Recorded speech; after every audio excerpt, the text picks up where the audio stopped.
તમારી જાતને નસીબવાળા માનજો.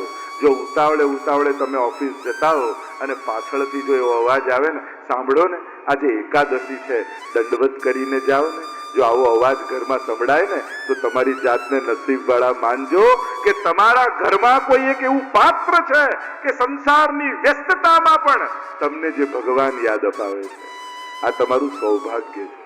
ઘણીવાર ભગવાને એવા અનુકૂળ પાત્રો આપ્યા હોય જે આપણા જીવનમાં ભગવાનને જોડી રાખે, જે આપણા ઘરને મંદિર બનાવી રાખે, જે આપણા ઘરને સત્સંગનું સ્થળ બનાવી રાખે, જે ઘરમાં બેઠા બેઠા સોફામાં માળા ફેરવતા એ બા આપણા લાવેલા પૈસાને સુખમાં પરિવર્તિત કરતા હોય. આપણને લાગે હું કમાઈ, અરે તું પૈસા કમાઈને લાયો, સુખ તો બાએ માળા ફેરવીને બનાવ્યું. કારણ કે આવેલું બધું સુખરૂપ નથી હોતું, એને કન્વર્ટ કરવું પડતું હોય. અને એટલા માટે તમારા ઘરમાં કોઈ એવા પાત્ર હોય ને તો સમય આવે એનોય આભાર માનજો કે તે મારા ઘરને મંદિર બનાવીને રાખ્યું છે, તારો હું આભાર માનું છું. નહીં તો ઘણી વાર નજીકના લોકોને ચૂકી જતા હોઈએ છે અને બહારના લોકોના સન્માન કરતા હોય. તમે મદદ કરી, થેન્ક યુ, તમે સાથ આપ્યું, એમ આખા ગામમાં થેન્ક યુ કરીને ફરતો હોય, પણ ઘરના લોકો તારા માટે જીવનભર ઘસાતા રહ્યા, ક્યારેક એનોય આભાર માની લે કે સ્વજનોએ કેટલો ભોગ, તું કે હું સફળ, પણ તારી સફળતામાં કેટલા લોકો ઘરના સીડીઓ બન્યા, પગથિયા બન્યા. એ પગથિયાઓનો તો આભાર માનવાનું જ ચૂકી ગયો. એમને યાદ કરો. અરે ઘરમાં જે કામ કરીને પણ સાથ આપતા હોય ને, આપણું કામ ઘટાડતા હોય ને, એને આભાર કહેવું કે તમારો સાથ રહ્યો તો જીવનમાં અહીંયા પહોંચ્યા. એ આપણે ભૂલી જઈએ છીએ. ઘરના નજીકના સ્વજનોને ચૂકી જઈએ છીએ આભાર માનવાનું. કેટલા લોકોના યોગદાન હોય ને ત્યારે એક માણસ સફળતાને પ્રાપ્ત કરતો હોય છે. એની કોરી મહેનત, એક વ્યક્તિની કોરી મહેનત ક્યારે ને સફળ નથી બનાવતી. અને એટલા માટે ચૂકો નહીં, એમને યાદ કરો. અહીંયા હવે તો કોઈ કહેનારું નથી, કહ્યું કે હવે હું સ્વતંત્ર સ્વચ્છંદ 5 ગણિકાઓને લઈ આવ્યો અને એમને રાજી કરવા માટે આખું ઘરનું ધન ખર્ચી નાખ્યું. અને થયું ફૂટ્યું તો રાજાને ત્યાં ચોરી કરી. ગણિકાઓને એમ થયું કે અમને ખુશ કરવા રાજાને ત્યાં ચોરી તો કરી, પણ રાજા આને શોધી લેવાનું અને આને મૃત્યુદંડ મળશે તો એની સાથે અમને મૃત્યુદંડ મળી જાય. અમે મરીએ એના કરતા આને જ ના મારી નાખીએ. આપણે ભોગોને નથી ભોગવતા, ભોગો આપણને ભોગવી લે. અને તડપાવી ધુંધકારીને માર્યો છે ગણિકાઓએ. ઊંધો લટકાવી દીધો, મરચાની ધૂણી કરી, ખૂબ પ્રતાડિત કર્યો. યાતના ભોગવતા ધુંધકારીએ પ્રાણોના ત્યાગ કર્યા. અને એટલી યાતના થઈ કે પ્રેત યોની મળી, ઉદ્ધાર ન થયો. ગૌકર્ણજીને સમાચાર મળ્યા કે મારા ભાઈનું મૃત્યુ થયું છે. ગયામાં જઈને શ્રાદ્ધ કર્યું અને શ્રાદ્ધ કરીને પાછા આવ્યા ગામમાં. આ તો પ્રેત યોનીમાં છે, ભટકી રહ્યો છે જીવાત્મા. એવા પાપ કર્યા છે કે સારું શરીર આપવા કોઈ તૈયાર નથી. ગૌકર્ણજી ઘરમાં સૂતા છે ને રાત્રિના સમયે ચિત્ર વિચિત્ર આકૃતિઓ દેખાય છે. હાથમાં જળ લઈ અભિમંત્રિત કરીને છાંટ્યું. જોર જોરથી રડવાનો અવાજ સંભળાયો. ગૌકર્ણજી પૂછ્યું, કોણ છે તું? રડતા કહ્યું કે તમારો ભાઈ ધુંધકારી છે. અરે તારું તો ગયામાં જઈને મેં શ્રાદ્ધ કર્યું, તોય તારો ઉદ્ધાર નથી થયો. મેં તો એટલા પાપ કર્યા છે, 100 વાર ગયા શ્રાદ્ધ કરો ને તોય મારો ઉદ્ધાર સંભવ. આપ મહાત્મા છો, આપ શાસ્ત્રોના વેદતા છો, આપ કોઈ રસ્તો કાઢો. 100 ગયા શ્રાદ્ધથી પણ જેનો ઉદ્ધાર ન થાય એના ઉદ્ધારનો ઉપાય શું? અને ત્યારે પ્રાતકાલ જાગીને ગૌકર્ણજી નદીમાં સ્નાન કરવા માટે આવ્યા. હાથમાં જળ લઈ સૂર્યનારાયણને અર્ઘ સમર્પિત કર્યો. સૂર્યનારાયણ પ્રગટ થયા. વિનંતી કરી, પ્રણામ કરીને પ્રશ્ન કર્યો છે, હે ઈશ્વર, હે નારાયણ, 100 ગયા શ્રાદ્ધથી પણ જેનો ઉદ્ધાર ન સંભવે એના ઉદ્ધારનો ઉપાય શું? અને ત્યારે સૂર્યનારાયણે કહ્યું, ગૌકર્ણજી તમે ભાગવત કથા કરો. આ ભાગવતનો એવો પ્રભાવ છે, 100 ગયા શ્રાદ્ધથી પણ ન થાય, ભાગવતથી થાય છે. કોણ કરે છે? તમે પોતે કરો. ગૌકર્ણજી તો વિદ્વાન છે, શાસ્ત્રોના વેદતા છે, પોતે ભાગવત કથા કરવાનો નિર્ધાર કર્યો. સમસ્ત નગરવાસીઓને આમંત્રિત કર્યા છે, આખો પંડાલ ભરાયો છે, વ્યાસપીઠ ઉપર પોતે ગૌકર્ણજી વિરાજમાન થયા છે અને ભાગવતના કથાનો પ્રારંભ કરી રહ્યા છે. અને જ્યાં પ્રારંભ કરે એટલામાં ધુંધકારી આવ્યો, વાયુ રૂપે હતો, વિચાર કરવા લાગ્યો ક્યાં હું બેસું. એટલામાં 7 ગાંઠનો એક વાંસ પડ્યો હતો, એમાં ધુંધકારીએ પ્રવેશ કરી લીધો. અને આ વાંસ તો દરેકની અંદર છે, 7 ગાંઠનો. કામ, ક્રોધ, લોભ, ઈર્ષા, દ્વેષ, મત્સર, વાસનાઓ જ તો વાંસ છે. અને કથા સાંભળતા સાંભળતા રોજ એક એક ગાંઠો ફાટે છે. જો કથા સાંભળીને કોઈની મદદે પહોંચાય તો બહુ સારી વાત છે, પણ 7 દિવસ 4-4 કલાક કોઈને નડ્યા નહીં એ ઓછું છે. અત્યારે તો ન નડવું એ પણ એની મદદ જ છે. 7 દિવસ 4-4 કલાક કોઈનું ખરાબ વિચાર્યું નહીં એ બેઠા બેઠા એ ઓછું નથી. દુનિયામાં આટલા 1000 લોકો એક સાથે બેસીને કોઈનું ખરાબ ન વિચારે, આ ચમત્કાર નહીં તો બીજું શું છે? કથા પંડાલમાં આટલા લોકો બેસી અને આટલા કલાક કોઈનું ખરાબ ન કરે તો કેટલી મોટી વાત થઈ જાય. જો સારાઈની શરૂઆત જ આ છે. લોકોને પાપમાં રોકવા એ પણ આજના સમયનું પુણ્ય જ છે. નહીં તો આટલા લોકો અત્યારે ગામમાં હોત અને કથામાં ન હોત તો કેટલા પ્રપંચો થઈ ગયા હોત. તે સાંભળ્યું અને એનાથી જે શરૂ થાય, હું તો કોઈને કહું નહીં, આ તો તું મારી અંગત છે એટલે તને કહું. અને ત્યાંથી જે શરૂ થાય, મૂળ વાત બંને પક્ષે છે. એટલે મૂળ વાત એ છે કે આટલા કલાક આટલા લોકો પવિત્ર વિચાર વાળા એક સ્થાને બેઠા રહે છે, એ કેટલી મોટી વાત છે, કેટલી ઉત્તમ વાત છે. તો આજના સમયમાં કોઈને સત્કારમાં પ્રવૃત્ત રાખવું એ પણ બહુ મોટું પુણ્ય છે. અહીંયા કહેવા લાગ્યા ગૌકર્ણજી 7 દિવસ કથા કરી, વાંસ ફાટ્યો અને વિમાન આવ્યું ધુંધકારીને લેવા માટે. અને ધુંધકારી વિમાનમાં બેસવા જાય એટલામાં ગૌકર્ણજી કે ઉભા રહો, ઉભા રહો. કેમ?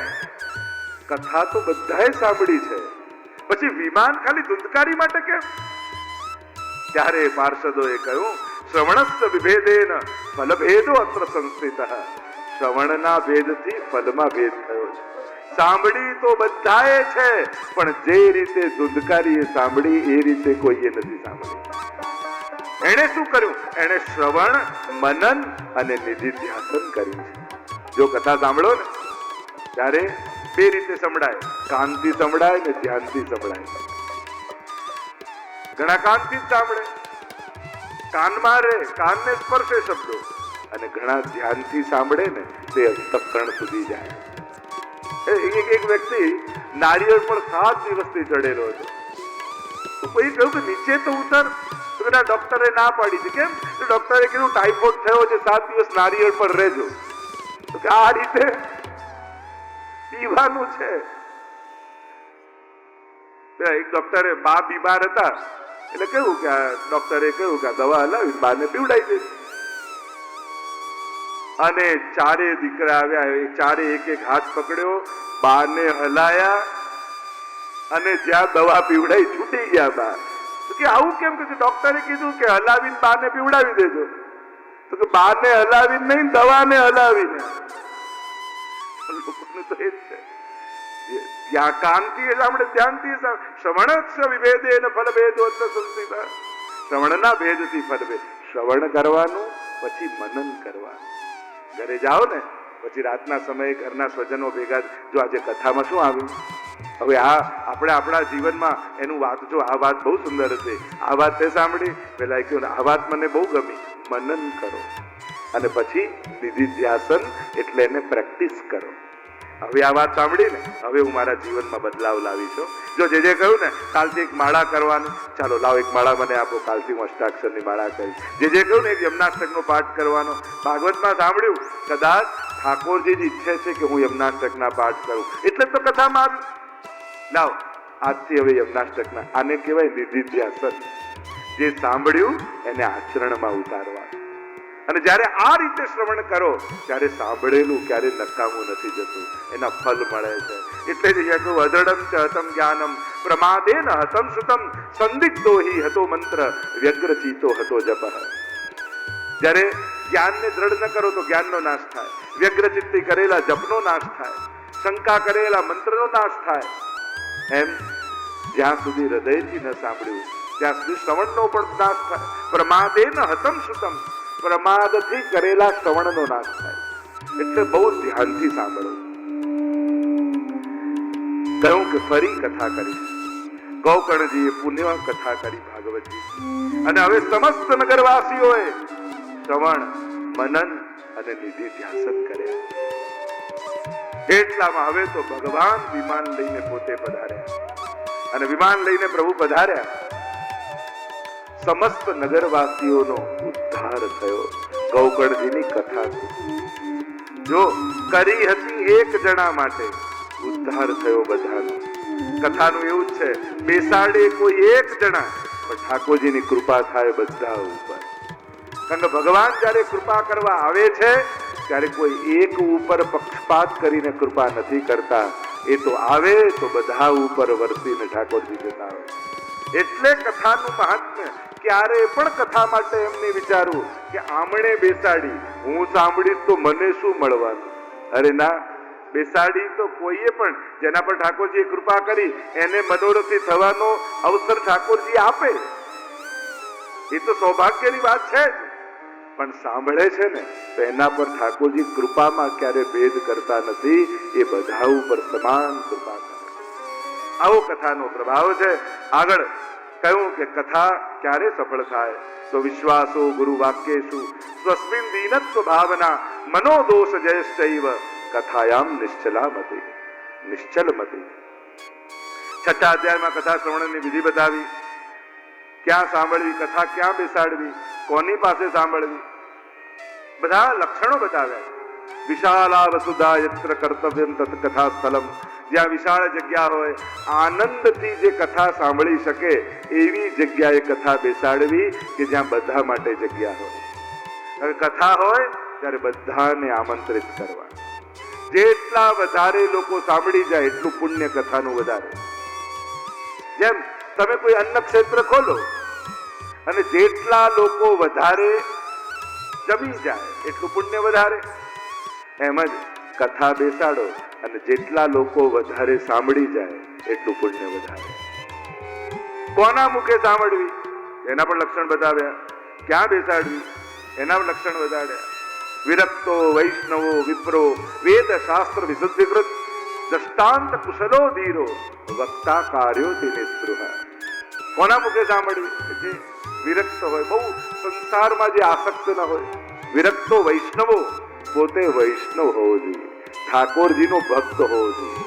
એની શ્રદ્ધા હોય બીજા કોઈ માને, કથા આમની કરે કૃષ્ણની તો પૂરો ન્યાય ના આપી શકે. વૈષ્ણવ વિપ્રો બ્રાહ્મણ હોવો જોઈએ. દ્રષ્ટાંત કુશલો, અઘરી વાતોને સરળ દ્રષ્ટાંત આપીને સમજાવી શકે એવો હોવો જોઈએ. જો મહાપ્રભુજીના 2 ગ્રંથો છે 16 ગ્રંથમાં, એકનું નામ છે જલભેદ અને બીજાનું નામ છે પંચપદ્યાની. જલભેદમાં વક્તાના લક્ષણ બતાવ્યા મહાપ્રભુજી કે ભાગવત અને ભગવત ગુણગાન કરનારા વક્તાના લક્ષણ કેવા હોય. અને પંચપદ્યાનીમાં શ્રોતાના લક્ષણ બતાવ્યા કે ભગવાનની કથા સાંભળનારો કેવો હોવો જોઈએ, એમાં લક્ષણ કેવા હોવા જોઈએ. અને પ્રથમ સ્કંદમાં અધિકાર લીલામાં સુબોધનીમાં મહાપ્રભુજી લક્ષણ બતાવે. આમ ઉપવાસ કરવો કે ભોજન કરવો કથામાં, એ પણ એક પ્રશ્ન થાય ને. તો ભોજનમ તો વરમ મન્ને કથા વિઘ્ન કરો યદી. કથામાં એવા નિયમ લેવા જેથી કથામાં વધારે મન લાગે. એવા કડક નિયમ લઈને કથા ન સાંભળો કે કથા સાંભળવાની તાકાત જ ના રહે. કથામાં મન રહે એ રીતે નિયમ લેવા. મહાત્માની કથાને વિરામ આપીએ. બોલો ગોવર્ધન નાથ કી જય. ભાગવત ભાગવત ભગવાન કી જય. પ્રથમ સ્કંદ અધિકાર લીલા. ભાગવતનો પહેલો સ્કંદ 19 અધ્યાયમાં અધિકાર લીલાનું વર્ણન કરે છે. કોનો કેવો અધિકાર? કારણ કે જેનો જેવો અધિકાર એટલી જ એને પ્રાપ્તિ. આ નિયમ છે. અધિકાર શબ્દ બે અર્થમાં વપરાય છે. એક મારો અધિકાર છે હકના રૂપમાં, અને બીજો કદાચ આનો અધિકાર નહીં હોય પાત્રતાના રૂપમાં. 20 ઇંચ ગામમાં વરસાદ થાય પણ છત ઉપર કોડિયું પડ્યું હોય ને તો કોડિયામાં તો કોડિયા જેટલું જ ભરાય. આ જેની પાત્રતા છે. એમ ભાગવત તો પરમ છે, પણ જેનો જેવો અધિકાર એટલી જ એને પ્રાપ્તિ થાય.